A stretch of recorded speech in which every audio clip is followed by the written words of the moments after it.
What's good, YouTube? It's your boy Tess. I am back giving a video. Today, we're gonna react to a caterer I hired broke into my house at night.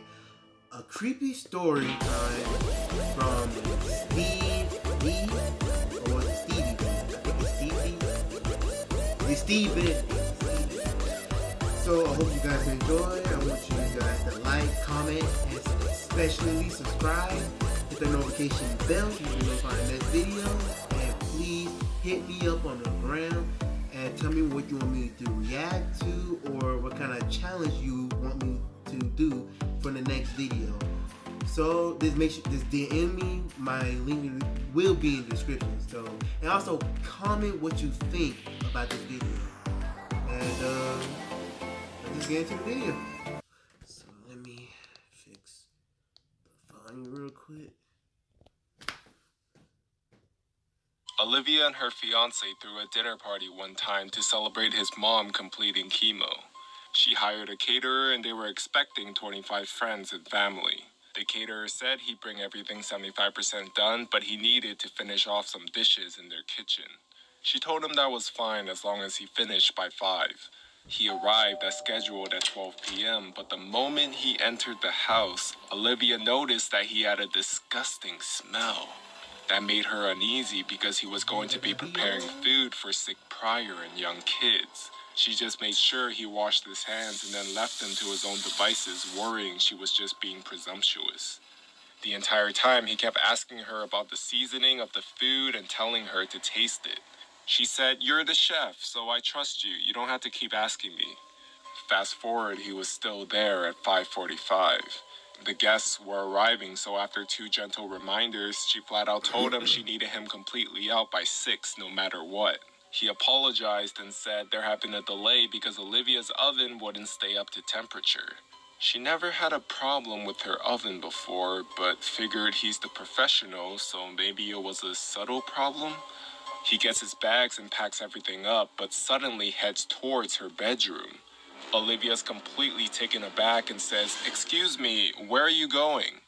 And he says, "To change." She tells him she's not comfortable with him going in her room and there's a restroom to do that.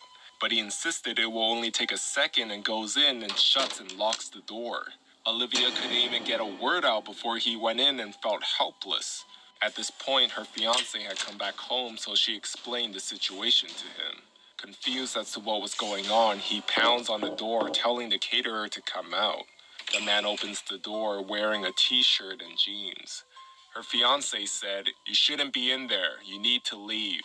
The caterer responded and said, "Excuse me, but this is not your house. It's not up to you to decide." "Yes, actually, it is. My fiancé lives here with me." Suddenly, the caterer goes nuts. He turns to her and screams, "You lied to me!" Olivia had no clue what he was talking about.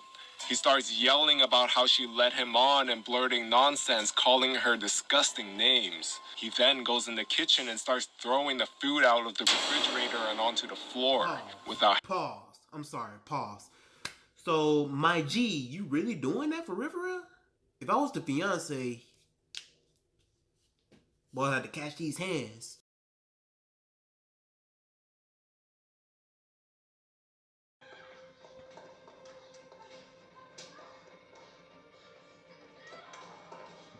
Drop that shit. Damn. Ooh, baby, her baby too.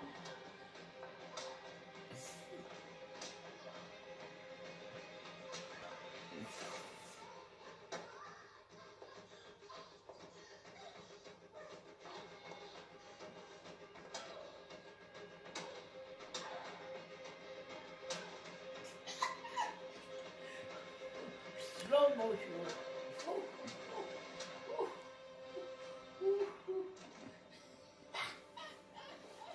The fiancé and his 2 brothers forced him to leave the house immediately. Thankfully, the party then went on as planned, but Olivia insisted they just order pizza and throw out all the food he made. After partying, they went out late drinking with his brothers and got home at around 3:30 a.m. and passed out in their room. And then, at around 5 a.m., Olivia was woken up to the sound of the door opening. Olivia wakes up her fiance and whispers, "I think someone just came in the house." He said, "Probably my brother left his wallet or something." Olivia figured she's being paranoid when suddenly a loud crash came from outside the room. He told her to lock herself in the closet and call 911 while he went out and looked around. As she was pulling out her phone, they hear, "Olivia, hello?" And she realizes that insane caterer. She went outside and saw the man shirtless and clearly on something. He lunges towards Olivia and her fiance stops him while she called the police.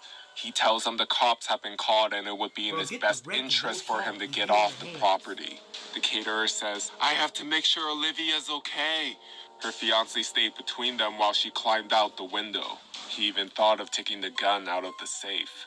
The caterer began to destroy their kitchen, and when the cops finally came in, they see that he has a knife on him. He didn't obey police's orders to drop his weapon, so they tased him. As he's being let out in handcuffs, he's shouting out how he and Olivia are in love.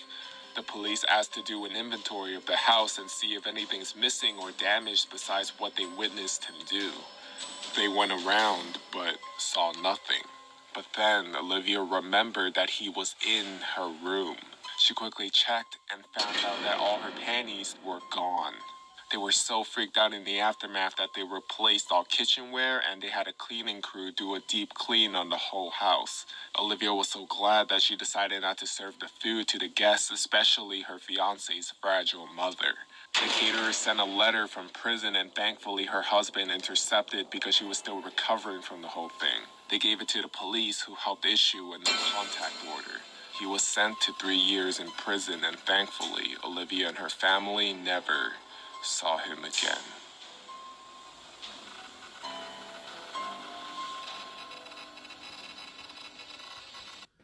Bro, that is wild.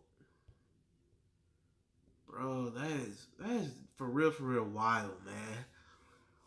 Whew. In that situation, me and that dude had to start throwing hands because, first of all, you ain't gonna be in my house. First off, you change it in me and my girl's room. Yeah, I did find that a little suspect because I kind of thought in my head that he would steal some of her panties. I kind of figured that because the way he was looking. And then this dude had the audacity to come back to the house, messing up my furniture and stuff, and have the nerve to pull a knife. At that time, I would have had a gun instead of had to call the cops, bro. Nah, I'm just kidding. Maybe, but I will call the cops. I will still have to call the cops. And the girl was smart for going out the window. That was a smart idea. And Jesus, I hope to God I don't have to meet a person like that because, whoo, that man gonna end up in a hospital. Believe that. And especially he had his brothers with him to tell him to leave the house. Ooh, bro, they would. If that man didn't do as they say, they probably would have jumped his dumb butt. Oh man, ain't coming down to the wrong time out song. Soon he heard that the dude was her fiance. He started talking some dumb junk and talking about they in love and junk.